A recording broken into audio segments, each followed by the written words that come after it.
Hello everyone, मैं हूं प्रशांत पाठक और ये हम क्लास 12th के लिए नेशनल इनकम के यूनिट का एक बहुत इंपॉर्टेंट टॉपिक स्टार्ट करने वाले हैं, सर्कुलर फ्लो ऑफ इनकम। बेटा, इस टॉपिक को हम स्टार्ट करें इससे पहले मैं आपको ये बता दूं कि अगर कभी भी हम मैक्रो इकोनॉमिक्स की स्टडी करते हैं तो इस कॉन्सेप्ट के बिहाफ पे हमारे पास इकोनॉमी दो टाइप्स में, दो पार्ट्स में क्लासिफाई है। फर्स्ट टाइप ऑफ इकोनॉमी का नाम है ओपन इकोनॉमी और सेकेंड टाइप ऑफ इकोनॉमी का नाम है क्लोज्ड इकोनॉमी। अगर हम बेटा कभी भी वर्ड यूज करते हैं ओपन इकोनॉमी तो इट मींस हम बात कर रहे हैं एक ऐसी इकोनॉमी के बारे में जिसमें 4 सेक्टर इन्वॉल्व है। कौन से वो 4 सेक्टर है? First one household sector, second firm, third government and fourth abroad sector. It means open economy एक ऐसी इकोनॉमी जो अब्रॉड सेक्टर के साथ ट्रांजैक्शंस करती है। And next closed economy. जब बेटा हम बात करते हैं क्लोज्ड इकोनॉमी की तो मींस एक ऐसी इकोनॉमी जहां पर अब्रॉड सेक्टर का कोई भी ट्रांजैक्शन नहीं होता है।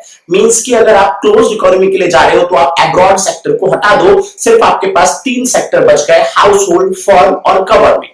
और बेटा क्लोज्ड इकोनॉमी फर्दर 2 पार्ट्स में क्लासिफाइड है। एक है आपके पास 2 सेक्टर क्लोज्ड इकोनॉमी और एक है आपके पास 3 sector closed economy. 2 sector closed economy means सिर्फ 2, household and firm, and 3 sector closed economy means household, firm और गवर्नमेंट। और मैं आपको क्लियर करूं कि हम जो सर्कुलर फ्लो ऑफ इनकम पढ़ने वाले हैं वो हम पढ़ने वाले हैं 2 सेक्टर क्लोज्ड इकोनॉमी में। हमारे पास 2 सेक्टर होंगे बेटा, मींस आपको इस अजम्पशन के बिहाफ पे चलना है कि जब आप मॉर्निंग में उठे तो इकोनॉमी में ना कोई गवर्नमेंट सेक्टर है ना कोई अब्रॉड सेक्टर है, सिर्फ 2 ही सेक्टर है। एक है हम लोग मींस हाउसहोल्ड और दूसरा है फर्म। फर्म मींस प्रोड्यूसर जो गुड्स एंड सर्विस का प्रोडक्शन करेगा। तो अब अगर हम स्टार्ट करें सर्कुलर फ्लो ऑफ इनकम तो सबसे पहले आपको समझना चाहिए कि हाउसहोल्ड किसे कहते हैं और फर्म किसे कहते हैं। बेटा फर्म मींस प्रोड्यूसर, ये वर्ड समझना बहुत आसान है। मींस ऐसी कोई भी यूनिट जो गुड्स एंड सर्विस का प्रोडक्शन करती है। और हाउसहोल्ड मींस 2 बातें बताऊंगा बेटा हाउसहोल्ड के बारे में। हाउसहोल्ड मींस हम सारे लोग, और हम सारे लोग एक तो गुड्स एंड सर्विस के कंज्यूमर होते हैं, consumer of goods and service, ठीक है। और सेकंड वन बेटा आपने क्लास 9th में एक वर्ड पढ़ा होगा, फैक्टर ऑफ प्रोडक्शन। 4 टाइप के हमारे फैक्टर ऑफ प्रोडक्शन होते हैं, लैंड, लेबर, कैपिटल और एंटरप्रेन्योर। और ये चारों के चारों फैक्टर ऑफ प्रोडक्शन का जो ओनर है वो हाउसहोल्ड है।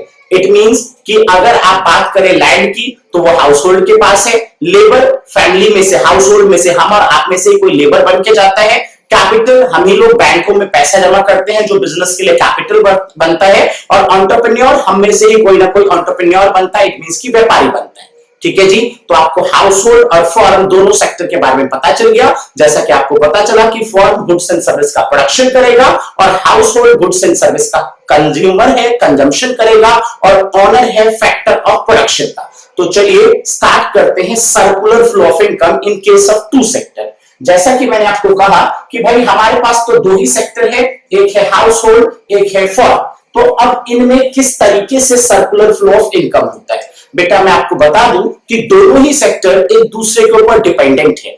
जैसा कि आपको पता है कि प्रोडक्शन करने का काम फर्म का है, लेकिन बिना फैक्टर के कोई भी प्रोडक्शन नहीं कर सकता। प्रोडक्शन करने के लिए 4 टाइप ऑफ फैक्टर का होना बहुत जरूरी है, और वो चारों फैक्टर किसके पास है? तो हाउसहोल्ड के पास है। तो अब सबसे पहला स्टेज, सबसे पहली चीज जो सर्कुलर फ्लो ऑफ इनकम में होती है वो क्या होती है बेटा? हाउसहोल्ड फर्म को सारे के सारे factor of production, 4 factor of production है, लैंड, लेबर, कैपिटल और एंटरप्रेन्योर, ये सारे फैक्टर हाउसहोल्ड फर्म को प्रोवाइड करता है, और फर्म उन फैक्टर्स के बिहाफ पे गुड्स एंड सर्विसेज का प्रोडक्शन करती है। सर्कुलर फ्लो का सबसे पहला स्टेप यही होता है, सबसे पहली चीज यही होती है। और बेटा इस स्टेप को, इस फेज को हम नाम देते हैं प्रोडक्शन फेज और जनरेशन फेज, ठीक है। जैसा कि आप देखिए लिखा भी है कि firm produce goods and services. Phase में firm goods and service produce करती है ना, produce goods and service with the help of factor services. Factor services land, labour, capital और एंटरप्रेन्योर, ठीक है जी। ये फर्स्ट फेज हो गया। इसके बाद अगर आप बेटा ध्यान दें तो हाउसहोल्ड में फर्म को फैक्टर दिया है, लैंड, लेबर, कैपिटल और एंटरप्रेन्योर। एक बात बताया और सोच के बोलना कि अगर हम लेबर हैं और हम किसी फर्म में जाके काम करते हैं तो क्या हम फ्री ऑफ कॉस्ट उसके लिए काम करेंगे? बिल्कुल भी नहीं। अगर हम किसी के पास जाके काम करते हैं, लेबर प्रोवाइड करते हैं, तो बदले में हमें हमारा वेजेस चाहिए। अगर हमने किसी फर्म को अपना लैंड प्रोवाइड किया तो अगेंस्ट में हमें रेंट चाहिए। अगर हम किसी फर्म को अपनी कैपिटल प्रोवाइड करते हैं तो बदले में हमें इंटरेस्ट चाहिए। अगर हम फर्म में एंटरप्रेन्योर बन के जाते हैं, मींस कोई बिजनेस स्टार्ट करते हैं, तो हमें प्रॉफिट चाहिए। तो कहने का बहुत क्लियर मतलब है कि अगर हाउस होल्ड फर्म को फैक्टर प्रोवाइड करेगा गुड्स एंड सर्विस के प्रोडक्शन के लिए, तो अब फर्म को अगेंस्ट में फैक्टर इनकम, जिसका दूसरा नाम बेटा फैक्टर पेमेंट भी है, फर्म हाउस होल्ड को फैक्टर इनकम या फैक्टर पेमेंट प्रोवाइड करेगा। जब ये वाला स्टेप चल रहा होता है सर्कुलर फ्लो ऑफ इनकम में, तो इस फेज को हम नाम देते हैं इनकम फेज या डिस्ट्रीब्यूशन ऑफ इनकम फेज। ठीक है, आओ देखो क्या लिखा है। डिस्ट्रीब्यूशन फेज में क्या होता है बेटा? Flow of factor income. Factor income का फ्लो होगा, जैसा कि मैं बोल चुका हूं। रेंट किस चीज के लिए? लैंड के लिए रेंट, वेजेस लेबर के लिए वेजेस, कैपिटल के लिए इंटरेस्ट और एंटरप्रेन्योर के लिए प्रॉफिट। ठीक है, तो फ्लो होगा फैक्टर इनकम का, जिसका दूसरा नाम फैक्टर पेमेंट भी है। किससे किसके पास? तो firm to household. Circular flow of income में ये सेकंड स्टेज होगा। मैं रिपीट कर दे रहा हूं, हाउस होल्ड ने फर्म को फैक्टर दिया, फर्म ने गुड्स एंड सर्विस प्रोड्यूस कर दिया, फेज नंबर फर्स्ट। और जब फर्म ने हाउस होल्ड को फैक्टर के अगेंस्ट इनकम प्रोवाइड किया, तो phase number second, it's called distribution phase. चलिए अब क्या होगा आप खुद ही सोचिए और मुझे बताएंगे। देखिए, इनकम किसके पास है? हाउस होल्ड को इनकम रिसीव हुई है। किससे? फर्म से। फर्म ने हाउस होल्ड को इनकम दिया है। ठीक है, जैसा कि आपको पता है। दूसरी चीज कि गुड्स एंड सर्विस किसके पास है? फर्म ने प्रोड्यूस किया है गुड्स एंड सर्विस, लेकिन मैं आपको स्टार्टिंग में ही बोल चुका कि गुड्स एंड सर्विस का कंज्यूमर तो हाउस होल्ड है, तो हाउस होल्ड को गुड्स एंड सर्विस चाहिए। ठीक है, और वो फर्म के पास है, और फर्म को प्रॉफिट, इनकम, पैसा ये चाहिए जो हाउस होल्ड के पास है। तो अब फेज नंबर थर्ड में क्या होता है बेटा? ध्यान देना, फेज नंबर थर्ड में क्या होगा? फेज नंबर थर्ड में फर्म हाउस होल्ड को गुड्स एंड सर्विस प्रोवाइड करेगा, और उस गुड्स एंड सर्विस के बदले, बताओ जी, क्या कोई फर्म हमें free of cost goods and service provide करता है? बिल्कुल भी नहीं। तो उस गुड्स एंड सर्विस के बदले वही पैसा जो हाउस होल्ड को रिसीव हुआ था फैक्टर इनकम या फैक्टर पेमेंट के नाम से, वही पैसा हाउस होल्ड वापस से फर्म को एक्सपेंडिचर की फॉर्म में वापस कर देगा। ठीक है, और इस फेज को हम एक्सपेंडिचर फेज या डिस्पोजिशन फेज कहते हैं। आप देखिए जरा, income received from factor of production, जो इनकम रिसीव हुआ था हाउस होल्ड को, क्यों रिसीव हुआ था? फैक्टर ऑफ प्रोडक्शन के बदले। अब क्या होने वाला है? Spent on goods and services produce by firm. वही इनकम हाउस होल्ड क्या करेगा? वही इनकम हाउस होल्ड खर्च कर देगा गुड्स एंड सर्विस पे जो फर्म ने प्रोड्यूस किया है। तो ये है सर्कुलर फ्लो ऑफ इनकम, और ये 3 फेजेस है सर्कुलर फ्लो ऑफ इनकम के।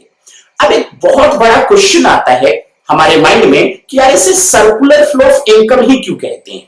बेटा अगर आप देखें तो हमने 2 ही सेक्टर लिए हैं, एक है हाउस होल्ड और एक है फर्म।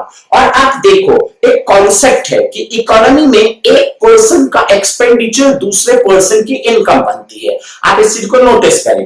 पहले देखो क्या हुआ, हाउस होल्ड से फैक्टर्स फर्म ने परचेज किया, और फर्म ने उसके बदले फैक्टर पेमेंट किया। तो ये फैक्टर पेमेंट फर्म के लिए एक्सपेंडिचर था, लेकिन हाउस होल्ड के लिए यही फैक्टर पेमेंट जो है वो इनकम बन गई थी। राइट ना? फिर क्या हुआ बेटा कि भाई वही पैसा जो हाउस होल्ड को फैक्टर इनकम की फॉर्म में रिसीव हुआ था, वही पैसा इस बार हाउस होल्ड क्या कर रहा है? वापस कर रहा है फर्म को एक्सपेंडिचर की फॉर्म में। तो अब हाउस होल्ड ने जो एक्सपेंडिचर किया वो फर्म के लिए इनकम बन गई। देखो, पहले फर्म ने जो एक्सपेंडिचर किया फैक्टर पेमेंट के नाम पे, वो हाउस होल्ड की इनकम, और अब हाउस होल्ड ने जो गुड्स एंड सर्विस पे कंजम्पशन एक्सपेंडिचर नाम का खर्चा किया है वो फर्म की इनकम। तो आप अगर ध्यान से देखें तो एक का एक्सपेंडिचर दूसरे की इनकम बन रही है, और इनकम सर्कुलेट होके जहां पे जनरेट हुई थी इनकम, कहां पे जनरेट हुई थी? फर्म के पास। कौन सी फॉर्म में? जब गुड्स एंड सर्विस का प्रोडक्शन हो रहा था, तो वो वापस से सर्कुलेट होके फर्म के पास ही चली गई। देखो, प्रोडक्शन प्रोसेस में गुड्स एंड सर्विस जब बन रहा था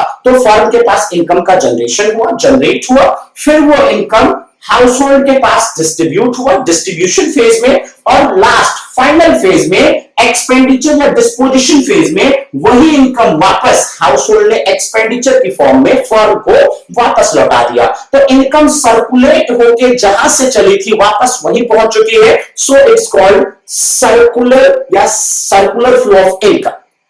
ठीक है जी। तो मैंने आपको सर्कुलर फ्लो ऑफ इनकम कैसे काम करता है, उसके क्या फेजेस हैं, वो मैंने आपको समझाया। लेकिन बेटा आपके मन में चल रहा होगा कि यार अभी तक हमने सर्कुलर फ्लो ऑफ इनकम का डेफिनेशन तो सुना ही नहीं कि सर्कुलर फ्लो ऑफ इनकम कहते किसे। बेटा ये जो 3 फेजेस है, इन्हीं तीनों बातों को अगर आप इंक्लूड करके ऐड करके लिख दें तो आपका जो बनेगा वो है सर्कुलर फ्लो ऑफ इनकम का डेफिनेशन। आप थोड़ा सा ध्यान देना। It refers to cycle of क्यों बोला गया, क्योंकि इनकम सर्कुलेट हो रही है, firm to household and household to firm, circulate हो रही है। तो क्या लिखा है, it refers to cycle of generation of income. भाई साइकिल है जनरेशन ऑफ इनकम का इन द प्रोडक्शन प्रोसेस। आप ही बताओ इनकम कहां जनरेट हुई थी, जब हाउसहोल्ड ने फर्म को फैक्टर दिया और फर्म ने गुड्स एंड सर्विस का प्रोडक्शन किया, तो वहां पे इनकम का जनरेशन हो गया। अच्छा जी, फिर क्या हुआ, इट्स डिस्ट्रीब्यूशन। पहले जनरेशन हुआ और फिर जनरेशन के बाद इसका डिस्ट्रीब्यूशन हो गया, किसके पास, among the factor of production के पास। फैक्टर प्रोडक्शन कौन दे रहा था, हाउसहोल्ड। क्या थे फैक्टर प्रोडक्शन के नाम, लैंड, लेबर, कैपिटल, एंटरप्रेन्योर। पहले प्रोडक्शन फेज में इनकम का जनरेशन, फिर फैक्टर ऑफ प्रोडक्शन के पास इनकम का distribution, and finally it's circulation.